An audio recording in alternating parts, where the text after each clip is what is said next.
Oh, olá, tudo bem? Seja bem-vindo aqui novamente. Aqui é o meu canal. E aí, galerinha, tudo bem? Eu tava pensando aqui, em relação à educação no Brasil, será se ela é tradicional? É o que parece, né? O Brasil parou no tempo? Ou ele regrediu? Ou ele nunca progrediu?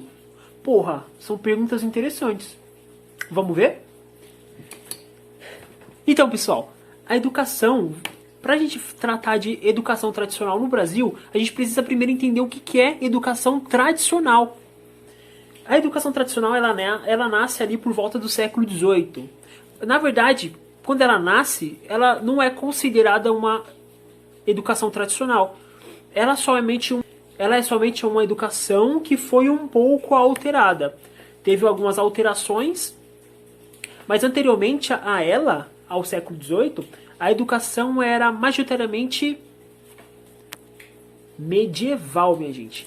No caso, a gente migrou de uma educação medieval que era baseada em costumes mais religiosos, algo muito mais conteudista, uma religião ali pautada em valores cristãos, uma religião ali que era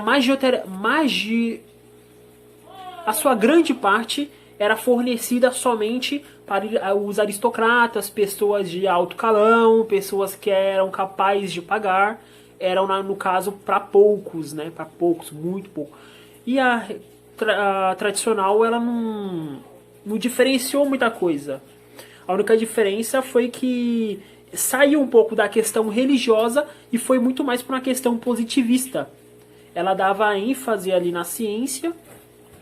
No caso, a educação tradicional ela considerava somente a ciência empírica, a ciência que era capaz de ser comprovada na prática como a ciência fundamental para o aprendizado dos jovens. E quem foi um dos percussores dessa educação tradicional? Primeiramente é Herbert, John Locke e os jesuítas. Eu acredito que vocês já tenham ouvido falar de pelo menos um desses três. Os jesuítas contribuíram muito na educação do Brasil, acho que mais de 200 anos. John Locke, acredito que vocês já tenham ouvido falar, que era um cara super liberal.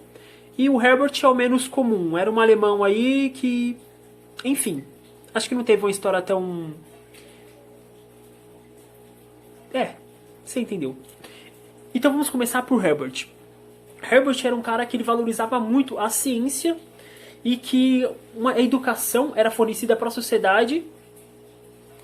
O Herbert acreditava que os cidadãos precisariam se formar em toda a sua plenitude, em toda a sua magnitude nas escolas e aprendendo somente a ciência que era comprovada na prática. Herbert, ele acreditava que a escola deveria ensinar somente o que a ciência comprovava a verdade, comprovasse ser verdade, por modo empírico, por modos práticos, por modos experimentais. Então o educando ia para a escola e para Herbert as crianças elas não tinham nada na cabeça, era uma folha em branco, como pensava John Locke também, e a gente vai ver isso. Então as crianças iam para a escola e lá elas aprendiam tudo que a ciência tinha de pesquisa, tinha ali de estudo, e posteriormente a isso as crianças poderiam utilizar de todos esses conhecimentos práticos e empíricos na sua vida cotidiana, e era assim como formava um ser humano. Então ele não levava questões sociais, não levava em considerações questões sociais, questões raciais, questões de classe, luta de classe. Muitas dessas coisas para ele era balela e era problemas da sociedade e não da escola. A escola tratava de ciência e para ensinar a ciência e não outras coisas. É como vemos em algumas escolas por aqui hoje, hein? Que os professores até pode considerar ali o pensamento do aluno, mas ele não traz para estudo, não estuda ali partindo do aluno o que ele já sabe. Eles beleza, você sabe isso, beleza, mas isso está errado, agora aprende isso, que isso é certo. E é um modo totalmente errado e é um modo totalmente tradicional também. John Locke, ele vinha também com essa mesma ideia, mas ele era um cara muito mais liberal. Então ele tinha algumas vantagens e algumas desvantagens. As vantagens é que ele desvinculava a religião. No caso, a escola não tinha que ter um teor religioso para doutrinar as pessoas. Era totalmente livre, né, de pensamento e tal. Mas ele via as crianças como uma folha em branco. No caso, elas vinham lá sem conteúdo nenhum e elas tinham que aprender tudo na escola, o que elas iriam posteriormente ali colocar em sua vida prática, na sua vida cotidiana, aquilo que ela aprendeu na escola. Então, John Locke também tinha seu modo. Então, John Locke também tinha. Então, o pensamento de John Locke tinha seus benefícios e seus malefícios.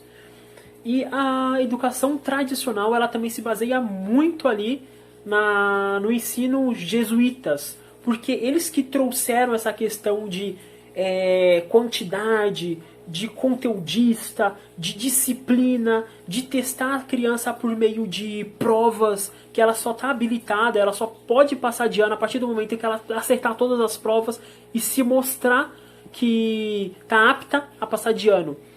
E os jesuítas também, eles pregavam uma questão de disputa entre os alunos, onde quem fosse o melhor quer dizer, quem ganhasse algum tipo de competição se tornava o melhor. Então ele dava muita ênfase nisso.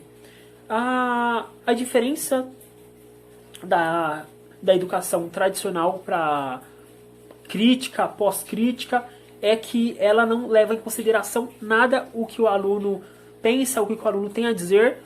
Ela só leva em consideração ali que o professor é o tutor, é o mestre do conhecimento, né? A educação tradicional, ela só vai ser reconhecida como tal a partir do momento renovador, que nasce no século XIX, que depois vai tomar algumas formas e vai se tornar a educação crítica, que vai levar em consideração a classe social, vai levar em consideração o sexo, vai levar em consideração as dificuldades de onde aquela criança veio, o que ela traz de conhecimento vinculado ali ao seu meio.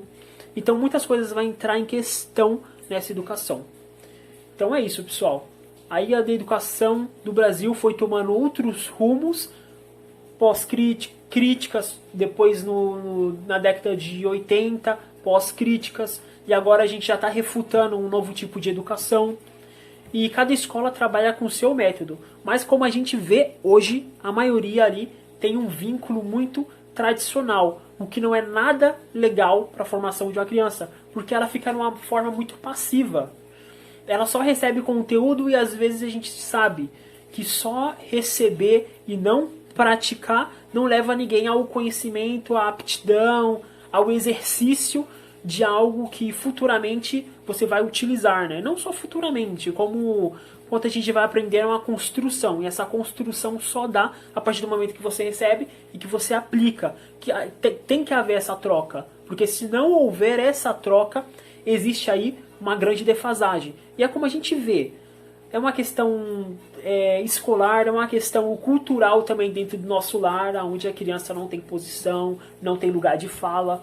E isso acaba oprimindo muito o jovem, e quando ele cresce frustrado, ele cresce com falta de autonomia, cresce indeciso, e acaba até por não atingir os seus objetivos, as suas expectativas. Isso aí é um grande problema que o Brasil tem hoje, e a gente precisa mudar isso. É uma cultura que acontece em casa, é uma cultura que acontece na escola. O Brasil precisa rever o seu conceito de educação. Falou.